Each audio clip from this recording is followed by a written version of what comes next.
बहुत खून बह गया है डॉक्टर, और देर हुई तो ये बच नहीं पाएंगे। मृदुला ने रुआसे स्वर में गिड़गिड़ाते हुए कहा। I am sorry, accident case है, पुलिस के आने तक मैं ये केस नहीं ले सकता। यह कहकर डॉक्टर तीव्रता से अपने कक्ष में चला गया। उस बड़े से सरकारी अस्पताल के असीमित गलियारे में खड़ी मृदुला अपने आप को बेहद असहाय महसूस कर रही थी। मैडम, आवाज़ सुनकर वह चौंक गई। आप डॉक्टर सक्सेना से बात करके देखिए, बहुत भले आदमी हैं, शायद आपकी कुछ मदद कर सकें। फिलहाल वह खाना खाने घर पर गए हुए हैं। यह रहा उनका फ़ोन नंबर। अस्पताल की वह आया, मृदुला के हाथ में एक पर्ची थमाकर चली गई। डूबते को मानो तिनके का सहारा मिल गया हो। हेलो डॉक्टर सक्सेना, देखिए एक बुजुर्ग हमारी कार से टकराकर घायल हो गए हैं। वो बहुत तकलीफ में हैं, उनका खून भी काफ़ी बह गया है। कृपया आप जल्दी अस्पताल आ जाएं। निवेदन करते समय मृदुला को अंदेशा था कि डॉक्टर सक्सेना भी अपने अन्य सहकर्मियों की भांति एक दुर्घटना के केस को हाथ नहीं लगाएंगे, पर उनका जवाब सुनकर उसे सुखद आश्चर्य हुआ। आप घबराएं नहीं, मैं चंद पलों में वहां पहुंच रहा हूं। वे चंद पल मृदुला को युगों के समान प्रतीत हुए। सामने से एक डॉक्टर को तेज कदमों से अपनी ओर आता देख वह उसी तरफ दौड़ पड़ी, पर आमना सामना होते ही वह सकपका गई। यह तो विनीत है। विनीत ने भी मृदुला को पहचान लिया। आप यहाँ? विनीत ने प्रश्न किया। जी, मृदुला ने झुकी नज़रों से जवाब दिया। जो बुजुर्ग हमारी ही कार से टकरा गए हैं। ओह, कहाँ है वह? एक्सीडेंट कितनी देर पहले हुआ? जी, तकरीबन 1 घंटा पहले। कार आप चला रही थी? मरीज का परीक्षण करते हुए विनीत ने पूछा। जी नहीं, कोई और। कोई और? मृदुला के आसपास किसी को न पाकर विनीत ने उसे प्रश्न भरी नजरों से देखा, पर कहा कुछ नहीं। मृदुला का दिल कर रहा था कि धरती फटे और वह उसमें समा जाए। सूरज पर उसे बेहद गुस्सा आ रहा था।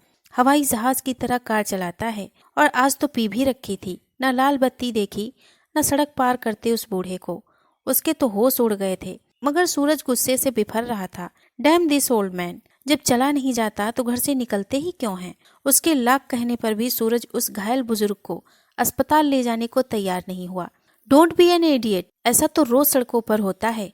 वहीं रुके तो फंस जाएंगे, चलो यहाँ से। मृदुला ने दृढ़ता से मना किया तो झुंझलाकर वह उसे वही छोड़ गया। सड़क के बीचों बीच उसका ऐसा रूप देखकर वह हतप्रत रह गई। चोट काफी लगी है, यह आपने बहुत अच्छा किया जो आप बिना डरे इन्हें यहाँ ले आईं। फिर विनीत उस बुजुर्ग को मरहम पट्टी के लिए स्ट्रेचर पर अंदर ले गए। बाहर स्याह सर्द कोहरा छा रहा था। थकान से बेहाल मृदुला गलियारे में पड़ी बेंच पर बैठकर अतीत की यादों में खो गई। प्रोफेसर माथुर के घर में बहुत गहमा गहमी थी। उनकी बड़ी बेटी मृदुला को देखने लड़के वाले आए हुए थे। लड़का डॉक्टर था और उसका परिवार उन्हीं की भांति मध्यम वर्गीय था। उन्हें पूर्ण विश्वास था कि मृदुला सबको पसंद आ जाएगी, और भला कौन नापसंद कर सकता था उसे। चमकदार निखरा रंग, पूर्णता प्राकृतिक ताजगी लिए कामकाज व पढ़ाई लिखाई में भी निपुण थी वह। चाय की ट्रे हाथ में लिए जब वह बैठक में प्रविष्ट हुई तो सब उसे देखते ही रह गए। हल्के गुलाबी रंग की साड़ी, उसकी दूधिया रंगत और निखर गई थी। सुंदर चेहरा, घने केस, उसे देख ऐसा प्रतीत होता था मानो प्रयोग धर्मी ईश्वर ने उसे गढ़ तराश कर सुंदरता पर एक प्रयोग किया हो। मृदुला को उसकी सकारात्मक दृष्टि का आभास हो गया था, पर चाय थमाते हुए जब उसने लड़के को देखा तो उसे एक धक्का सा लगा। सांवली रंगत, चौड़ा प्रशस्त ललाट, चौड़ी नाक व साधारण कद काठी का वह लड़का उसके सपनों का राजकुमार नहीं था। उसके सपनों का राजकुमार जिसकी उसने अपनी कल्पना में छवि बना डाली थी। लंबा कद, गठीला बदन, तीखे नयन नक्श, आकर्षक व्यक्तित्व का राजकुमार का ख्वाब देखा था उसने। वह बुझे मन से नाश्ता परोसने लगी। बड़ों के आग्रह पर वे दोनों बाहर बगीचे में घूमने गए। विनीत के कहे सब उसे अब तक याद हैं। देखिए, आप कोई निर्णय लें उससे पहले मैं आपको एक सच्चाई से अवगत कराना चाहता हूँ। मैं एक सरकारी डॉक्टर हूँ। आय सीमित है, बहुत ऐश्वर्यपूर्ण जीवन का वादा तो नहीं कर सकता, पर आपको सब सुख देने का प्रयत्न जरूर करूंगा। आपकी भावनाओं का सम्मान करूंगा। मृदुला बात आगे बढ़ाने की इच्छुक नहीं थी, सो चुप्पी साधे रही। पिताजी को पता चला तो उन्होंने उसे शांत स्वर में समझाने का प्रयास किया। लड़का मेहनती, स्पष्टवादी व सरल है। बेहद सभ्य लोग हैं। बहुत देखभाल कर ही बुलाया था उन्हें यहाँ। क्या कमी है लड़के में? कुछ खास भी तो नहीं है। मृदुला का जवाब सुन माँ गुस्से से बिफर पड़ी, पर वह टस्से मस न हुई। कैसे त्याग देती वह अपने सपनों को? बात 1-2 दिन की नहीं बल्कि जीवन भर की थी। गुजर बसर उसे करनी है। इस निर्णय में उसकी रजामंदी बहुत जरूरी है। रहने दो, यह कहकर पिताजी ने माँ को शांत करा दिया। जीवन पुनः सामान्य गति से चलने लगा। फिर एक दिन मृदुला की मुलाकात सूरज से हुई। सूरज को देखकर उसे लगा मानो उसका सपना साकार हो गया हो।